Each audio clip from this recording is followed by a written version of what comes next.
Hello বন্ধুরা, আজকে আমি মাছের ট্যাঙ্কি থেকে মাছ ধরেছি, শিঙি মাছ। এগুলো আজকে আমি নতুন আলু দিয়ে ঝোল বানাবো, নুন দিয়ে নেড়ে নেব। মাছে আমি হলুদ, নুন আর একটু কাঁচা তেল মাখিয়ে রাখবো। মাছগুলো আমি এবার ভেজে নেব। কড়াইতে তেল দিয়ে দিয়েছি, মাছ ভাজা হয়ে গেছে। মাছগুলোকে এবার তুলে দিচ্ছি। এই মাছ ভাজার তেলেই তেজপাতা দিয়ে দিচ্ছি, জিরা দিয়ে দিচ্ছি। এবার আলুগুলো দিয়ে দেবো। আলু ভাজাটা হয়ে গেছে একটু, এবার মশলাগুলো দিয়ে দেবো। আদা বাটা, হলুদ গুঁড়ো, লঙ্কার গুঁড়ো, জিরের গুঁড়ো দিয়ে মশলাটা একটু কষিয়ে নেবো। ভালো করে মশলা আর আলু কষানো হয়ে গেছে, এবার জল দিয়ে দেবো। ঝোলটা একটু ফুটলে মাছটা দিয়ে দেবো।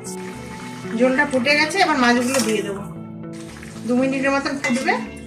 2 মিনিট আমার হয়ে গেছে, এবার ধনে পাতা দিয়ে দেবো। এইভাবে আলু দিয়ে টাটকা মাছের ঝোল খাবেন,